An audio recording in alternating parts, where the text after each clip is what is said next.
Dr.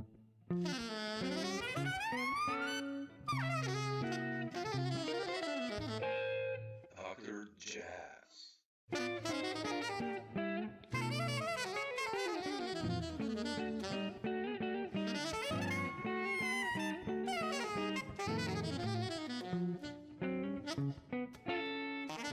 That actually, I have Demons in Pursuit, and I have so many albums of you, and I love Mhm. your stuff you did as a band leader.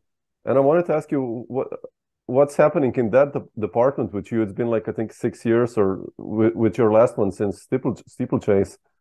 And is Yeah, there I'm some? not then not doing anything with him anymore. That's um I don't know. I did what, four or five. I did Yeah, a bunch yeah, with Muse too. Muse high note, yeah. and so I don't have anything right now.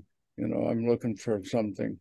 But are you still? I mean, I saw the footage from Smalls last year, and that band, sounded burning with Ronnie and Joe and all those guys. And like, are you still writing Yeah. some new music or thinking Yeah, about making? I write. I haven't done much in the last month or so, but usually I was up like every day. I got 1,000 things probably I've written. Nobody will ever hear, but and I still, I play the horn every day, and so I'm a New Yorker. I'm in 76 years old, and I still think I'm going to make it someday. If I don't drop dead like my peers, Jesus. Oh, You know, people younger than me, 10 years, 15 years younger than me are dropping dead. It's weird. mm, And yeah, even the so-called people like the Wynton Marsalis is what, 61 or something like that now? And his yeah. brother's older than him. Bizarre. Yeah, but but okay. Well, I hope a new one will come up soon. With you. I've always loved your stuff as a band leader, so it will be nice Yeah. if. But you mentioned vinyl, and I wanted to ask you what was your experience? I mean, like your this integration in jazz in the beginning. What were the first records you actually bought? You remember that? Like, I don't know, I guess early 60s or even earlier or Well, in the 50s. Well, actually, it was my mother. Remember the 10-inch? yeah, Do you have any of the 10-inch yeah. ones? There was a Dixieland record she brought home. I just started playing the horn, like, I don't know, maybe a couple of months or something. She brought this record. Pee Wee Irwin was the trumpet player. I know. Actually met him later on, Oh, and I forget the other. I still have the record, oh. and that's I guess that's sort of me started because I was like 10. I wrote a blues with a bridge. So I don't remember how it goes. Filthy Dog Blues. I love that. That's a cool So one. I Yeah. don't know. Before that, I've got I was the Elvis hit, that, and Little Richard and that, and I started with that before I played trumpet. My mother had this. They call it a Hawaiian guitar. I don't know what it was. You couldn't play chords. You had to slide a bar across Oh it. yeah, yeah, yeah, yeah, The yeah. acoustic guitar, and so I could play like I could play the. I got where I could play the solos on Bill Haley's. Um, Bill Haley and the Comets, Rock Around the Or the Clock, clock, yeah. and 13 Women was the flip side. And the 13 Women was the better solo, I thought. But anyway, so yeah, what do you want to play? You want to play all this, and they didn't have that in the bands. Nobody played guitar in the mid 50s, so I said, play the trumpet, that thing that the wah wah, the Clyde McCoy and the Sugar Blues and stuff. So that's, and then I went to see him. Louis Armstrong. He took me to see him because I'd be inspired. I got to meet him and talk to him a little bit. I showed him my mouthpiece and everything. And wow.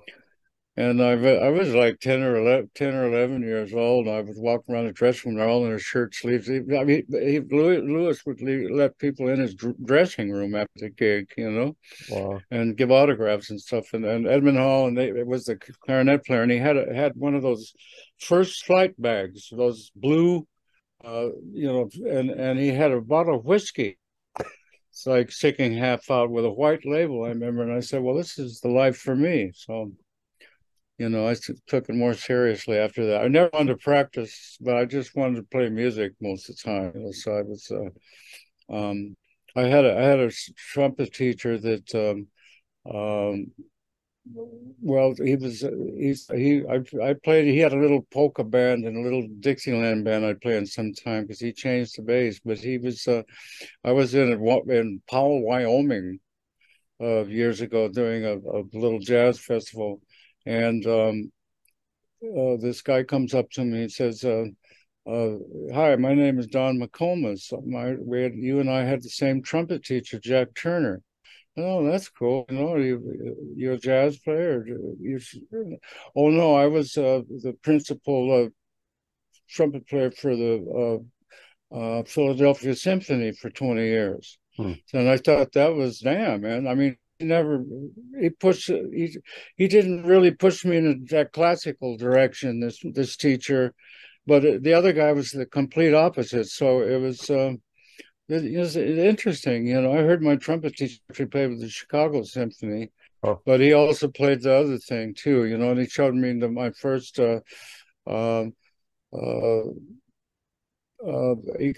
gave me this sheet of music, that was written by a couple but like beboppers and stuff, you know, also when but then I was like a Dixielander for like, I don't know, from 9 until I was like 17. Oh wow, okay, you know? Wow. Yeah. So it's that was how it started out anyway. Yeah. What was the transition then? Like, who have you heard? Like Miles or Dizzy or like that?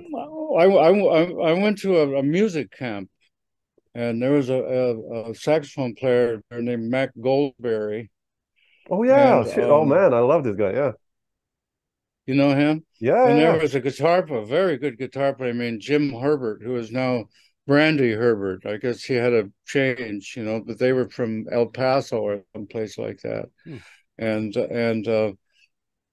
Matt Goldberg had the shades and was talking all the bebop language and all this kind of stuff, and they were big on Cannonball Adderley.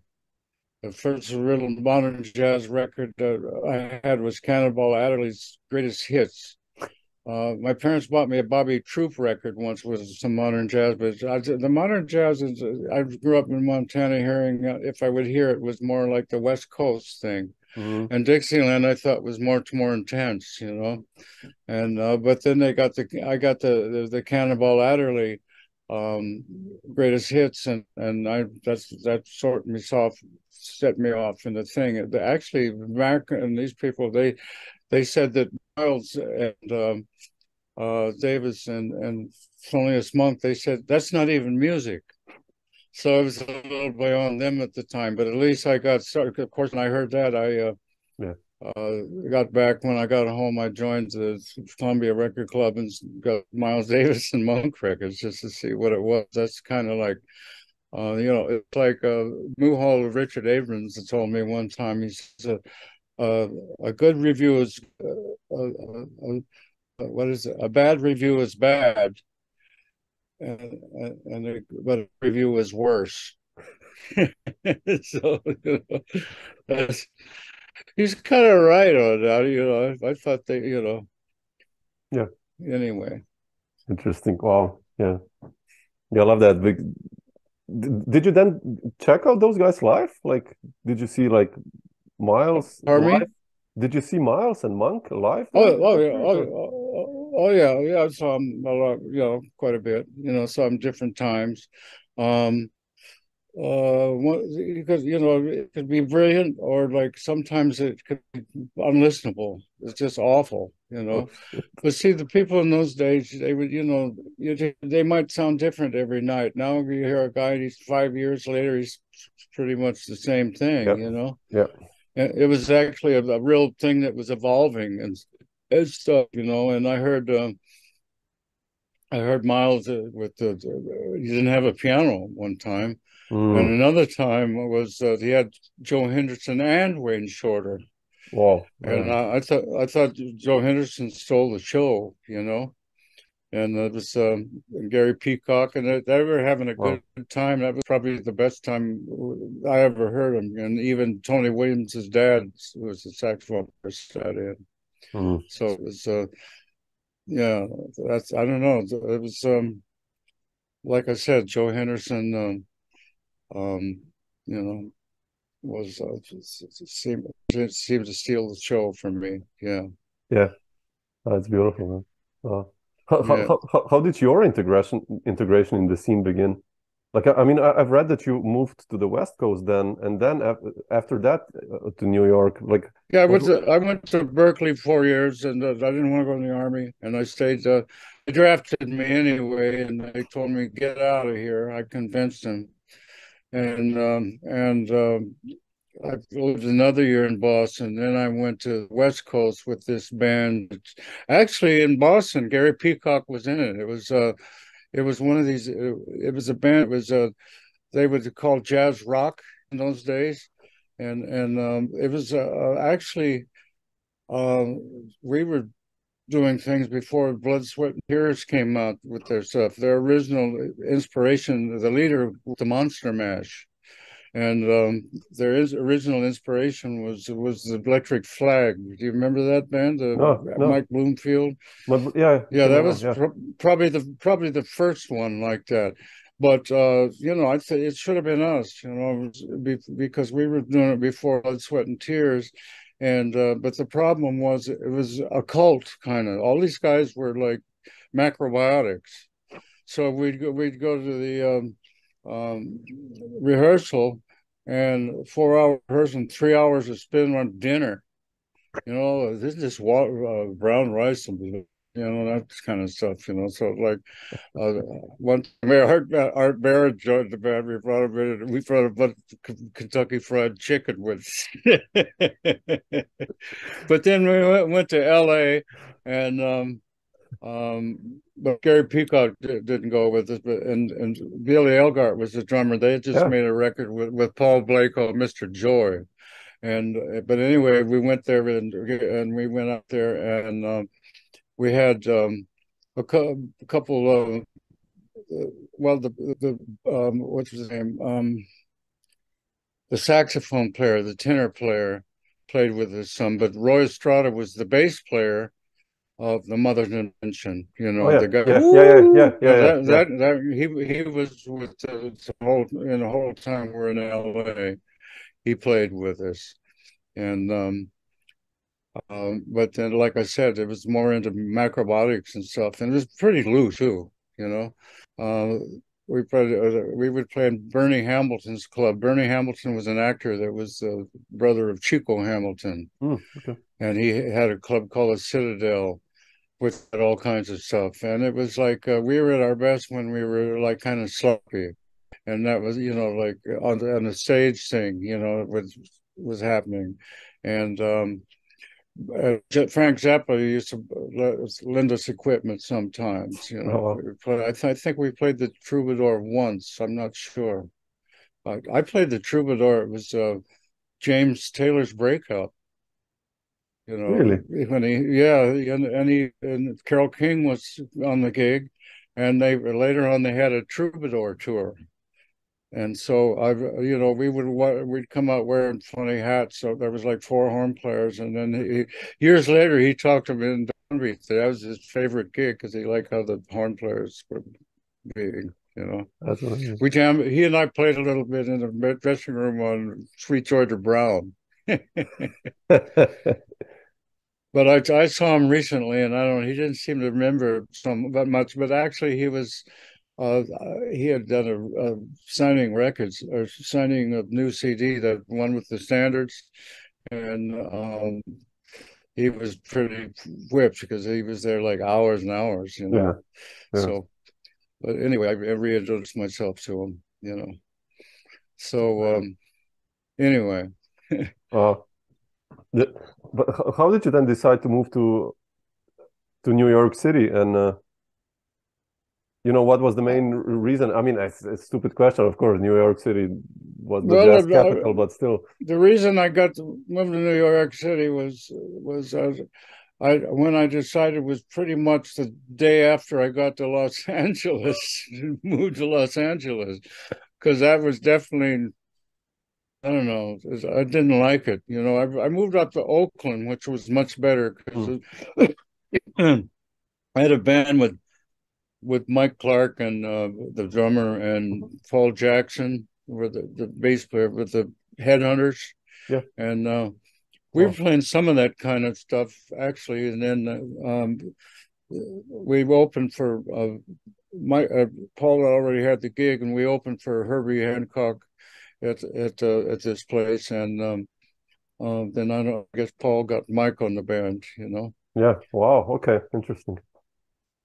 So, but we did a couple of kind of that things like Actual Proof. There was that song, that kind of stuff we were doing. I was, you know, I said let's try some, you know, because I had that funk experience and everything, you know, and so let's try some of that kind of thing, but with the jazz sensibility, you know, like you don't have to put a backbeat. We can do.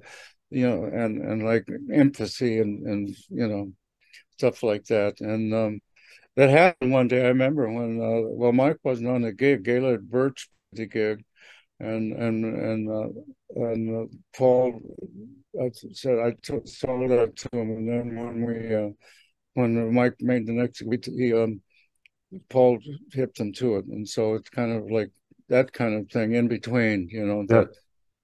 It's probably like you know, a record called Flood that was originally in Japan. It was Herbie Hancock. Where he plays that, you know, that tune Actual Proof. Probably, yeah, sure, right? Of course, yeah, sure. Yeah, well, it's all acoustic when they play it. And so it was kind of like what we were. That was what it was. The kind of stuff we were kind of doing. Yeah. I think it's the best version by far. It's better than the I have electric. to find it. Okay, I have to find it. Yeah. Wow.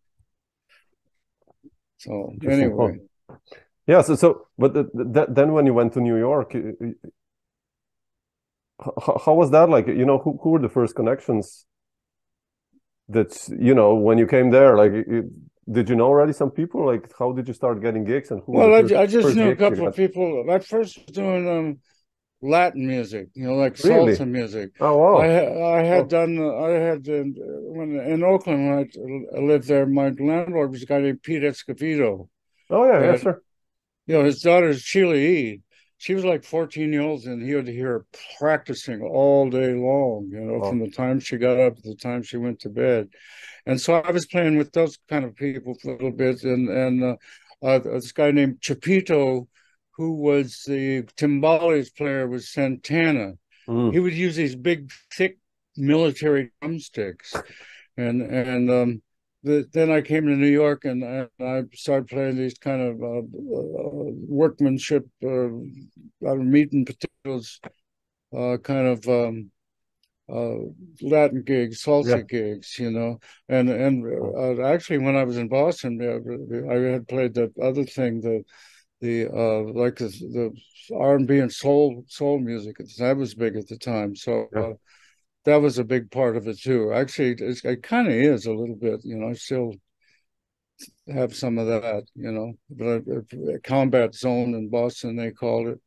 And you know, and I played with some people like Jackie Wilson and stuff when they would come through town. This place, there was a guy named, I played with a guy named Cliff Nobles and Company. He had a hit called The Horse. It was an instrumental, and they asked me to join the band, but I said, well, no. But those guys went on to form Philadelphia International. You know, So that was the biggest thing for a while too, Yeah. So it's like I made some I was had a chance to join the Tower of Power, but I wanted to go to New York. And Wow. it's like, and I said on the way I was going to go. I had $400 and I left Boston, and so I got $400 again. I went to New York, drove back to New York, and all the time I said I want to play with Joe Henderson or Charles Mingus or both of them. So before I got there, first time I saw Mingus, I was sitting on the stairs in the Vanguard, and it was really pretty sad. He didn't have any energy or anything, It was weird, But and then when I got to New York, I was playing the Bronx and a lot of these Latin bands and stuff like that. And I think I played some guy. I played a jazz gig with him, and it was kind of I never played a Latin band after that, actually. Wow. Yeah. Okay. So started getting little things. How did you get that Mingus gig? How did that happen? What's that? How did you get the connection with Charles Mingus and the Mingus gig? How did that well, occur? I had been playing some jazz. I mean, I used to play a club in Richards with I had a friend named Jerry Bergonzi. We would play out there together sometimes. And but then so I got a little bit of it under my belt, and like I was doing this guy Paul Jeffrey had a like a kind of it wasn't really a rehearsal band. He'd play a gig once in a while, and he up at Columbia, and I joined that, and he was also a neighbor. I would lend him my car and stuff like that when I went out of town with Mingus, and like and he was I told him I like to play with Mingus, so he said okay, and he because he was like transcribing music from him and everything, and so I had just come off a Latin gig that night, and I had a couple of beers, so I was really relaxed, and I sat in with Mingus, and 3 days later he called me to play with him at the Vanguard for 2 weeks. Oh wow! So that's how that happened, How was that first gig like? What's that? How was the first gig like? Were you nervous? How was that? How was that? Yeah. No, not really nervous, but he didn't say anything for a few days, and Dannie Richmond just said, you can be more expressive, because Mingus was later on would accuse me of sounding like the exercise book, me, and so when we went to the jazz workshop a couple of weeks after that, that's when I started to scope it out better. And but he was like, I was his whipping boy most of the time, I was his whipping boy, and then when Ricky Ford joined, Ricky was for a minute, and then it was me again. But then he asked me to help him write the music on the last 2 records he did. So, yeah, I helped him a little bit before that. I was in, transcribe something from him and slip a couple of my chords. Yeah. He's like Jimmy, like I was I was writing these things in Woodstock. I was sitting up there, I was writing these albums, and he showed me some stuff, and let's try this. And so I wrote it down, and I was trying it on the piano, and he comes, "What are you doing to my music?" I'm not a piano player, for one thing. But Jimmy never said the same thing. He said a lot of times that he liked what Jimmy wrote better than what he wrote. So that's kind of cool in a way, He's open, So but we spent like several days doing that, like all night long. He couldn't play by the time I wrote those last 2 records for him. Yeah. That's incredible. But that was weird too, because like I don't know, somebody told me that Paul was bipolar, because he'd help people and then he'd trash them. He managed to get me fired off the concert that played my arrangements, And And because Mingus was, a lot of people were trying to take advantage of Mingus at the time because he was in a wheelchair and he couldn't really do anything, you know. Yeah. And they wanted to, you know, well, I think wanted to squeeze a few bucks out of him. I felt that way when I played with the Miles Davis and Quincy Jones at Yeah, that's Montreux. yeah. Is this guy? I mean, he had arms like that, you know, and I was like, I just figured they were trying to squeeze a few bucks out of. He died like what 2-3 months later, something like that, you know, Yeah. and I thought they were trying to squeeze a few bucks out of him, you know, towards the end, you know, Yeah. because he had he didn't want to really do that program, but they kept putting the money in front of him, I guess, you know. Yeah. That was interesting too, because I was with George Gruntz's band, and we were touring, and Wallace Roney was with us, and Wallace was frustrated because he felt he didn't get enough solo time. He got the same as everybody else, but which is nothing. I mean, he would go on strike and not just sit there and wait for a solo, not play the parts. And one time I went on strike even because I didn't play the solos then.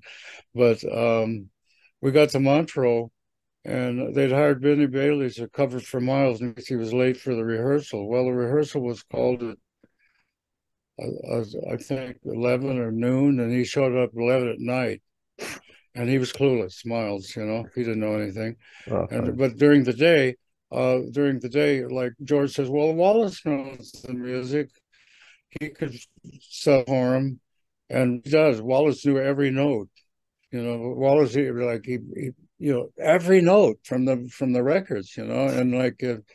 I mean, Wallace had the same birthday. He had the same colored horn and same stance, everything. You know, it's like I always thought Wallace needed an exorcist. But I mean, we lost him. That was he was one of the first people to COVID.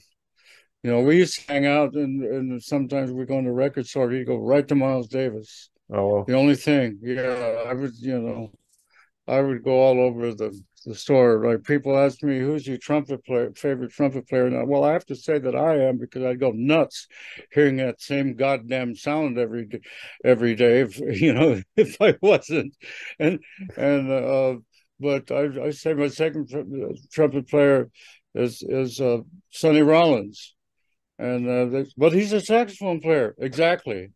So people in the 60s, my generation would know what that meant, you know. Yeah. Because that's what it was. Still, that was happening. Like people were influenced by all other instruments and stuff, you know. Yeah. And just like I don't know if you know those downbeat blindfold tests. When I first got it, like they'd play all kinds of stuff for people, and even some Stravinsky or something once in a while and then. I don't know, years ago, almost 40 years ago or something, they would just play.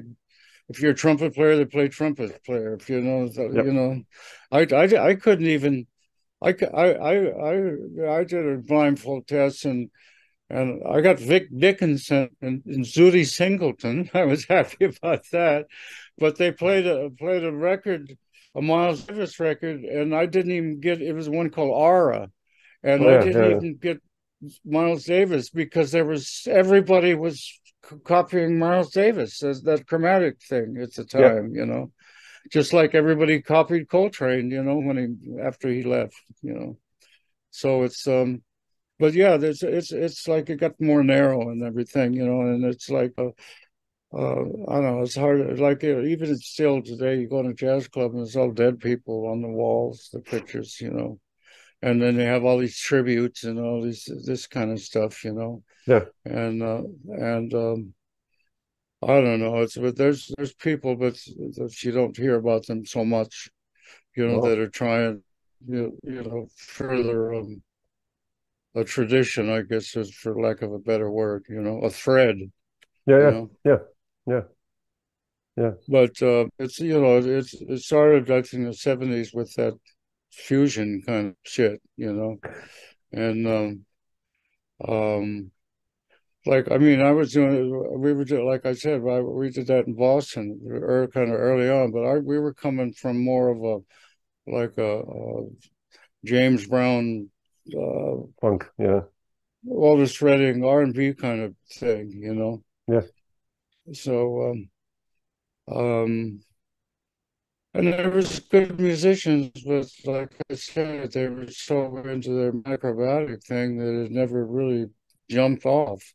In fact, they even stayed in a couple of them even lived in a house with the guy that brought macrobatics to America, a guy named Kushi something, Oh yeah. you know, and they even, you know, it was when that was just getting started, you know, and I know some people like into that. They kind of look gray after a while. I don't think it's the healthiest thing in the world, but you know, for some, I guess they can survive behind it. Sure, I guess. Yeah. You know, we're having a thing on Facebook right now. There's this girl, this woman that was ex-girlfriend of a friend is like, um, she's a vegan or vegetarian or something, and like she said, well, the cruelty and all of the killing the animals. Well, I mean, that's nature for one thing, and I mean, I don't slaver at the mouth. Hey, they're gonna dust a cow today. Let's see how we can torture them. I mean, you know, it's like. And my ex-wife was like that too, and I noticed vegetarians very often very kind of intolerant, can be irritable and sure. intolerant, you know. Like Sam Rivers, we did a thing. I used to play with him a lot, and he was doing a rehearsal one time. He was kind of cranky, and he said, "Well, you know, you have to excuse me. I'm sorry, but I've been on a fruit fast for the last couple of weeks, you know." So it's you know, there's other things to argue except food, you know, and like I mean, it's like, you know, besides I go to farmer markets. I'm, you know, putting people in little cages and stuff like that. I mean, that's nature, you know. Mm-hmm. I mean, I had an iguana, but I ate some iguana, and I before I had an iguana, I had uh, some in Brazil because it's a staple, you know. It's like Yeah, chicken, sure. and I had so I won't eat iguana anymore or turtle. You know what I mean? But I think people go overboard with all that Yeah, stuff. You know, I mean, it's like plus I'm pre-diabetic, and I mean, rice and wheat are the worst things you can eat. You know, yeah, carbohydrates. You sure. know, White especially. Yeah, yeah, yeah. yeah. So I mean, I eat it, but it doesn't seem to bother me. I guess I'm pretty much okay, but I've never had a crash or anything like that. But it's like, you know, I can't eat that shit. I mean, I need protein and stuff too, you know. Yeah. I mean, I don't know how I got off that, but it was kind of a pisser because that band should have been much better. Um, we had Glenn Ferris. He was a trombone player. Yeah, yeah. He's entirely He moved to Paris. He moved yeah. to Paris, and we had a guitar player, Jay Graydon. You ever heard of him? Yeah, sure. Didn't he play with Steely Dan or He became a big producer out yeah, there. He wrote things for the Twilight Zone, that yeah, tune for Manhattan Transfer and all that stuff. yeah. Yeah, and like I said, we had Roy Estrada, and Wow. um, so you know, it was good musicians, you know, and Was like I that said, stuff? the guy that wrote the Monster Mash, you know. So you see, we tried to do he wanted to do a follow-up thing about vampire, and so we made the thing, and uh, he had a line in there about the demo, like suck the blood of corporate presidents or something, and that didn't get over too well, I No, guess, with sure. the business community, you know. Sure. So that was all she wrote, you know, on that one. Oh my God. Jack, I wanted to ask you about Dannie Richmond a little. I mean, you guys seem to have like a amazing musical connection and Yeah, how we used to get along really good together. Yeah, yeah. It was um was he helpful when you there was a started playing couple with of him? Yes. there was a couple incidents, but I mean that's with everybody, you know what I mean? But then he was he was a good friend. I played with his band. He kept the band going after when Mingus couldn't play. We got Cameron Brown to be bass player, and he was on my first record. And I got him. Actually, I got him a record. That same company, I recommended him to that guy, and I did a couple of his records in Europe. One never released. But yeah, it seemed like we were kind of close. He was always friendly and everything. He was opposite from Mingus, but Mingus could be like a abusive bastard, but he would be really, I mean, nice then. He would he was bipolar, basically. I didn't know that. I mean, I joined him. I was like 28 or something like that. Wow. So I didn't, know about any of that stuff, except afterwards when my wife was a schizophrenic, and she was my first wife, and she was have to put her in the hospital, and I just realized what was happening, but I just kind of put up with it because I was there for a purpose. I wanted to make a name for myself, and he could be very help a lot and very supportive, and other times, he would threaten to have you shot or something, But he never got violent with any people when I was with him. He was too old for that. He did throw the microphones across Kennedy Center one time when we were there in a sound check because he was mad because they put the bass on the bridge, instead of put it on the back in the van. And so but other than that, I never saw him really get out, except there were a New Year's Eve one time. He and his son had an awful fight, and we were playing at the place called a 5-spot, which was it was a last minute thing, so there weren't many people there. It was a 5-spot, had 3 different locations. This was the second one in the village, and so. But other than that, he stood up for me. He would stand up for me. One time we were in Rome with a place called a Music Inn. We did 4 nights, and then we had 4 nights off, and we were going to do another 4 nights.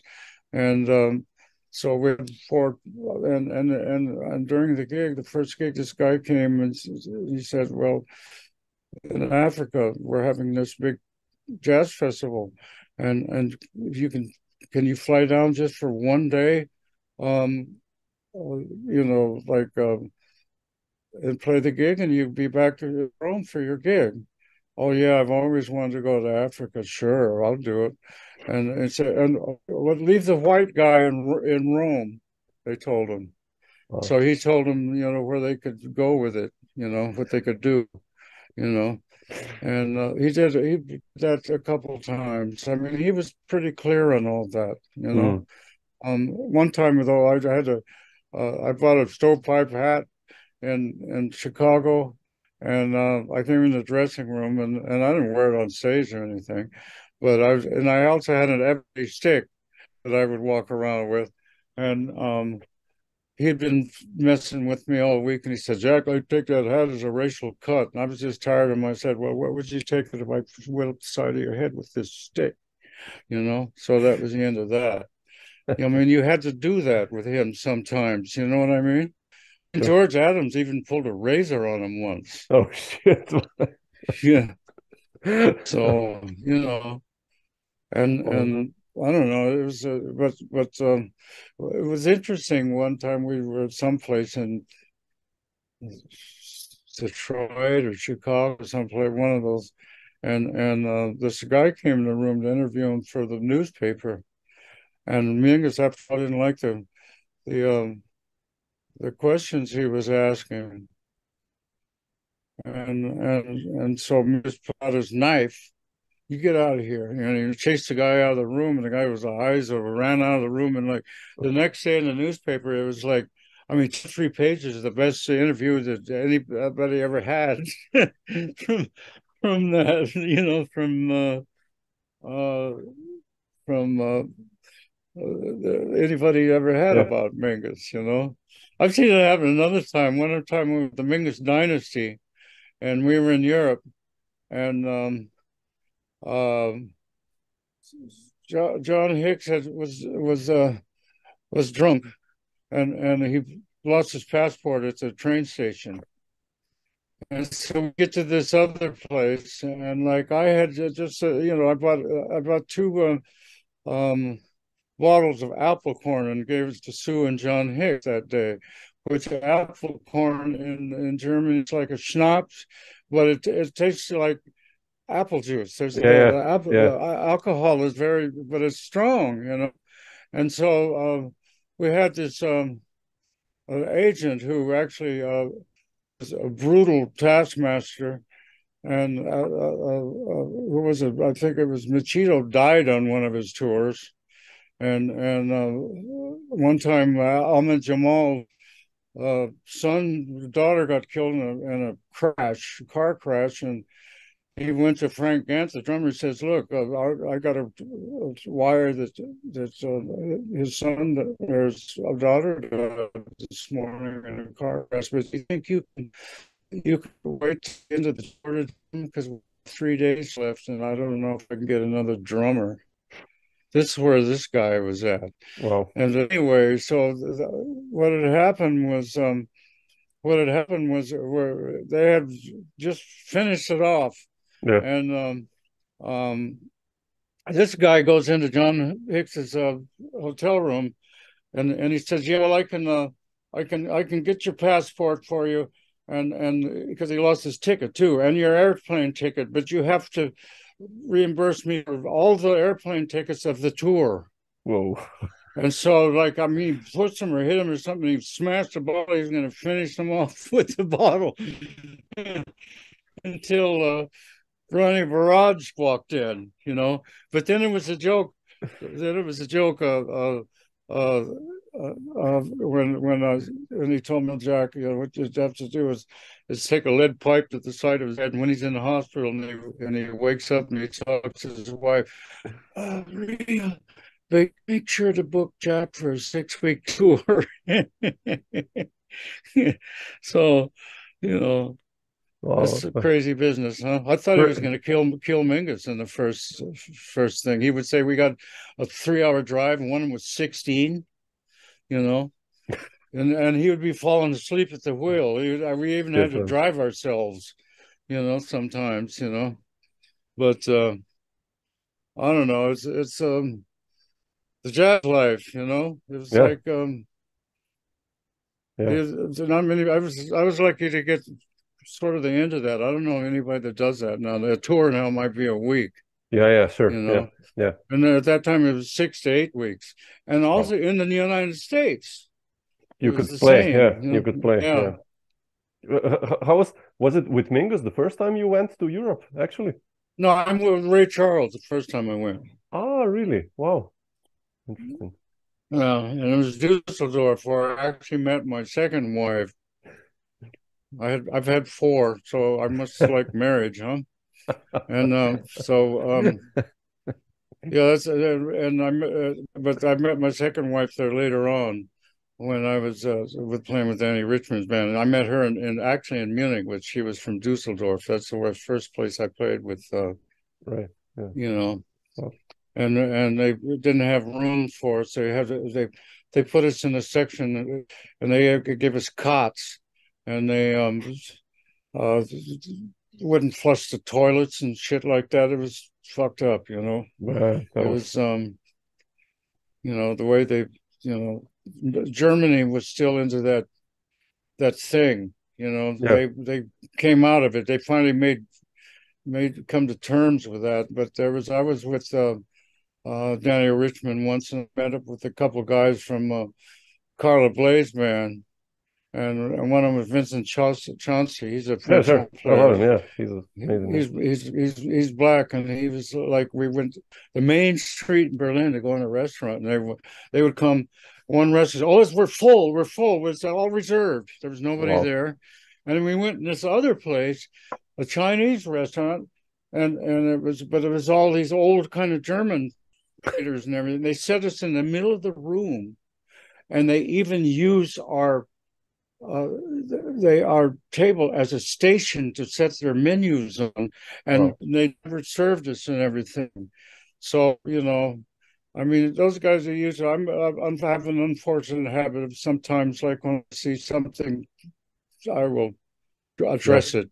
Which if I maybe I have to pick my battles better, but I'd probably be more successful if I didn't bring out, the crap that people do. You know what I mean? The unjust things. But I'll never forget that. That was in Germany. That was in 1980 or something, 81 or 2, and that was still going on, But then we went where some young people were, and the young people were more like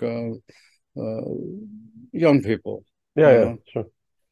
So it was strange. I remember one time I was in East Germany with Sam Rivers, and I went in this big place to eat, and I asked, there was a waitress, and I asked her in English. I said, "Could you please bring me a glass of water?" Man, her eyes like that, and she got like that. It was unbelievable, Wow. Just because I spoke in English. Yeah. It was still bizarre days of touring you caught, actually, right? You see all kind of things, You see all kind of things, Yeah. So, how was that like with Mingus when you were in Europe, like for 6 weeks, 7 weeks? Well, it was okay. Like I say, it's hard, because this agent was hard. He'd like, sometimes you wouldn't even get in the bed. He would book a gig in Hammerfest, and then you'd go down to Sicily the next day, and then back up to, stuff like that. That's crazy. He had no, he was very cold. He's very cold, and he But the music was happening always. I mean, oh yeah, well the music was happening. Yeah, Mingus was. We were making kind of rock star money when you consider like the rock, things would cost $100,000 a week to go on the road, and we just bring our horns, and so our pay was like. Was what like a rock musician would get, like a Motown, maybe more than they were on salary. Although I worked with Motown in LA, they were on salary. Yeah, and like but it was Mingus was really hitting big, and I mean he had a tour he was supposed to go to Cuba, and a couple of tours in South America and China. I think. Really? And a couple of years, he had all these things lined up, and he couldn't do it. Larry Crow was going to join the band, and this was in 1975 or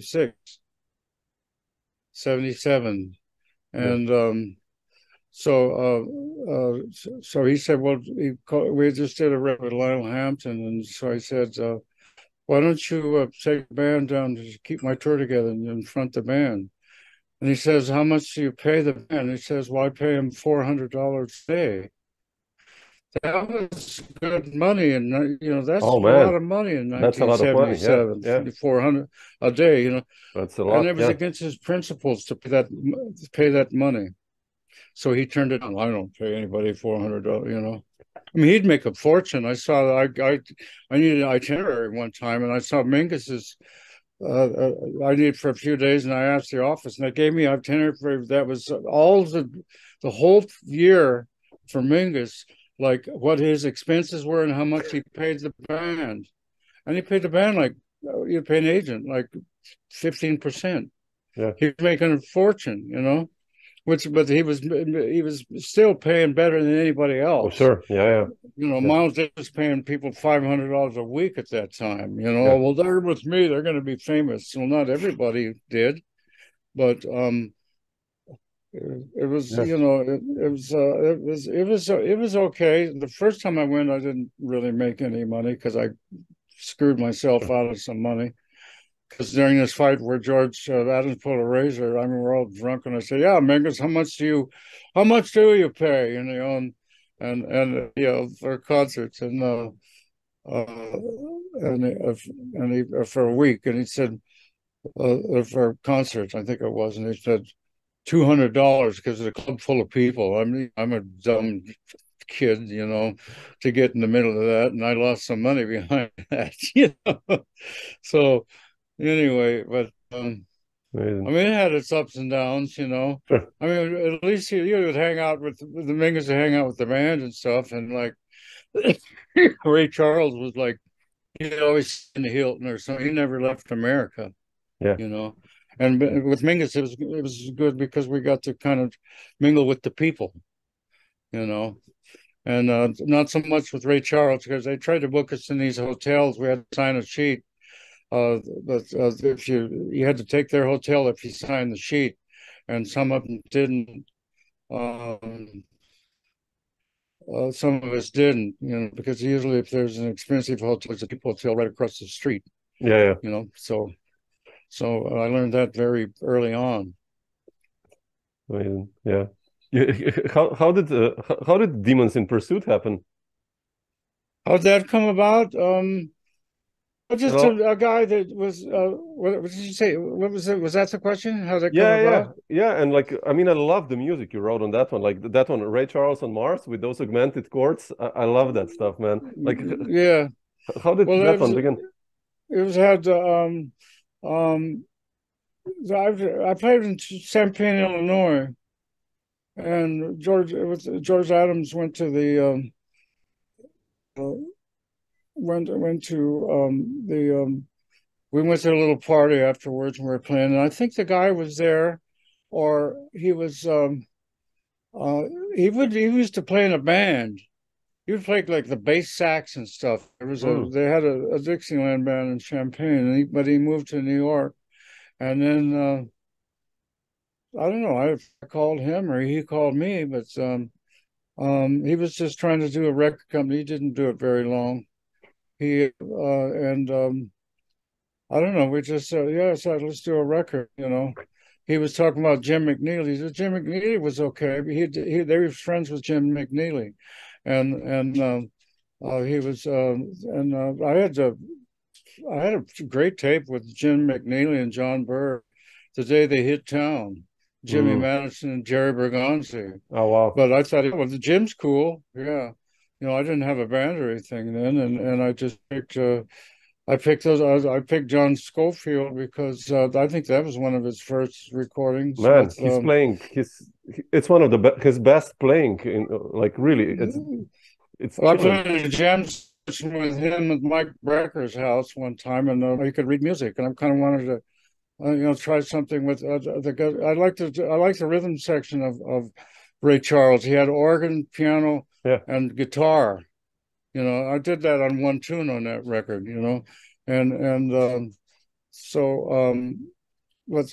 Plus he could read music, so I thought it was cool. That's good. And Ray Drummond, I had called Ron Carter, and I'm glad I didn't get Ron Carter. And to tell you the truth. And he recommended Ray Drummond. Well, I had met Ray and when he was living in San Francisco, and we played in this place in Oakland together. I sat in with Louis Gasca, and I think Freddie Hubbard. I sat in with him there too. Freddie Hubbard would have a lot of people had trouble with Freddie Hubbard, and Freddie Hubbard was always good to me. He asked me to take over his band for a set one time, but I wasn't going to do that. So I got Ray Drummond, and I think that was his first record day. And Dannie Richmond, of course, So I had one track we had a killer thing going, the bass drum pedal got caught in Dannie Richmond's pant leg, so that was lost. You know, when I was Blue Note Records, I made a great I had a tune called Fright Night, and I had a killer version of that. And we found out that I listened on a cassette, and we found out that the assistant forgot to turn on the tape recorder. Shit, man. Yeah. And that was a drag, you know. But anyway, that's when John Abercrombie I went to school with John, and so we were good friends too. Oh, that's how you played with John. Yeah. I have him on tapes we made when we were at Berkeley. Oh, wow. So that was with Pat LaBarbera. I don't know if you know who he is. Oh, sure, tenor saxophone. Yeah, of course, yeah. And his brother, Joe. Yeah, the drummer, yeah. And yeah.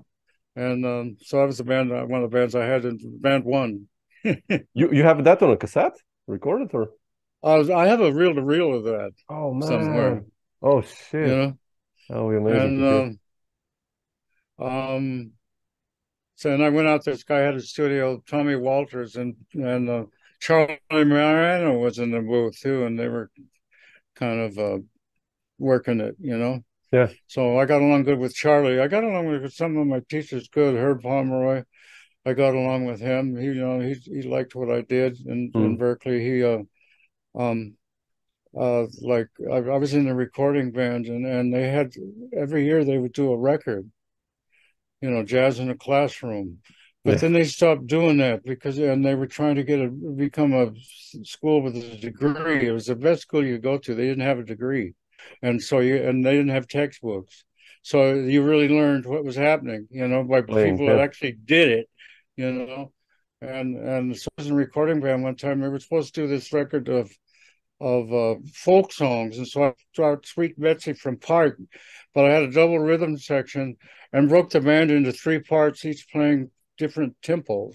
Oh, wow. And he wanted to record it, and then he said, but you know, we got the voice from upstairs said, don't record it. And one of the saxophone players said, this is bullshit. He even walked out of the classroom, you know. Because it was, you know, and her, but you know, actually, he asked me, why don't you write it for for another record? Why don't you write another arrangement? I think we'll be glad that we have those someday. I was supposed to be this big overachiever. I guess, and all this moldy fig, what they used to call it, stuff came along. You know, the recreations and everything, you know. Yeah. But I think a lot of the blame for that was like in the 70s. Critics were wrong about Charlie Parker. You know, they're wrong about Coltrane. I even read a old book once that said Duke Ellington was playing jazz. And so when all these people came on that couldn't play in the 70s, they pushed these people. Yeah. You know. And so then when Winton came back with a guy that was that could play horn and had a good tone, and in the beginning actually had his own style. You know, before he started, you know, sampling everybody else. I thought great, you know, it's like except there's one thing interesting. The first Winton record I got was a Art Blakey record. Live at Bubba's, and I had a friend over of mine, and we put it on, and he plays solo, and he said he sounds like you, and I listened again recently, and he sounds exactly like me on this one tune. Oh, I have to check it out. I'm glad neither one of us play like that anymore. You know, so anyway. I think Winton's calmed down a lot. I don't know. He's not, you know, he's not with Sony anyway. Yeah. But you know, so But after Demons in Pursuit, managed to get. How did you were really active in the 80s? Like, how did that quintet, man? That was a killing group. How did you get that one together? With their Demons in Pursuit group? No, afterwards, you know, with Glenn Ferris and I think it's Mike Clark and Anthony Cox and those guys. Yeah. Right. And Mike Cochran, yeah, Yeah. I know. Yeah, there was a great thing on YouTube for a while from Umbria, and they took it off, for some reason, I guess. But also after the first record I after made, Demons of Pursuit, was one called Revenge of the Fat Fat People, people. which Yeah, I was like on that. I Stash like that. Records. Yeah, yeah. And it was with Cameron and Brown and Mike Clark and Mike Cochran and Ricky Ford. And so I did a couple for him. One of them I just called him up and I said, I'd like it. There were just me and Anthony Cox and Mike Cochran. So we did a trio. And I would read a lot of Roger Corman, about Roger Corman. You know Roger Corman, right? Yeah. The Yeah. movie guy that, Yeah, yeah, yeah, yeah. make a movie in 3 days.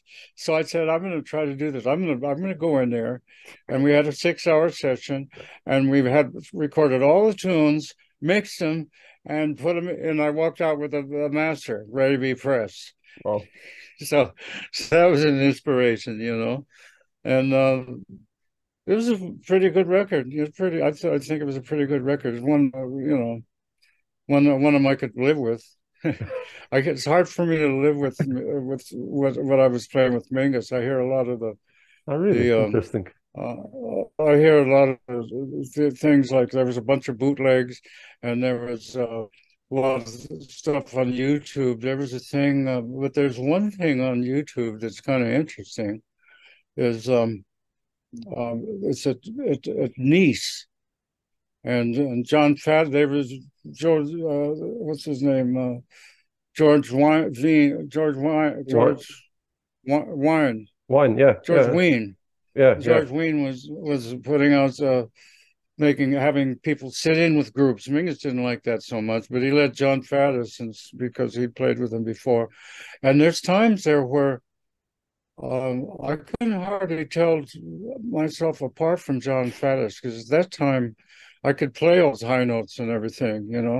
I mean, Earl Gardner, the lead trumpet player of the Vanguard band, Yeah. the Thad Jones band, said, I almost quit music because of you. I said, what, it sounded that bad? He said, no, this guy was hitting double high C's after 2 hours of playing. And of course, I mean, I can't do that anymore. And also the thing with the Mingus's music was so high energy, Yeah. the Coltrane energy, that you could pretty much do anything after a week or two of that, you know. And it was like you didn't really have any chop limitations after a while, you know. I still get that. I'll play a club, and they'll say, well, you guys, we know you guys hit hard. First set is the dinner set. Can the dinner set? That's one of the things that killed jazz, food. I love that. Yeah. Who wants to go? I can't imagine anybody watching True. Coltrane with a plate of foods, Yeah. in front of Eating them. pork chops or something. Yeah. I mean, people would That's get up terrible. and dance. People were yelling encouragement. They'd get up and dance and shit to that, Yeah. And the same way with Mingus, those guys, I don't know if they'd work today because they're too intense.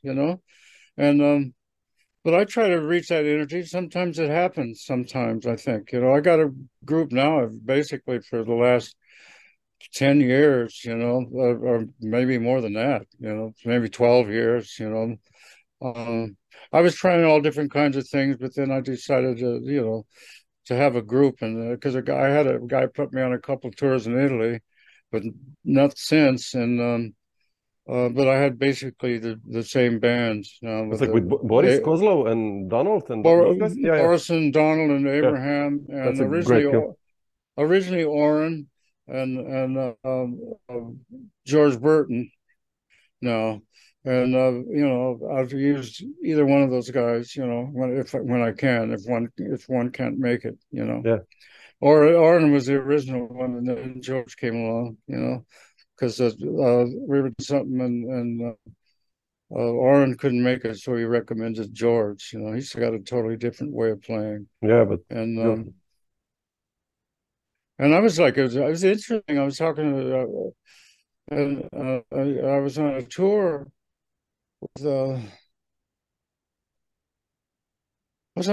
with, Oren, and something Paul Blaze name came up, and we were talking. Oh yeah, because they criticized Sonny Rollins for why you got that white boy in the band.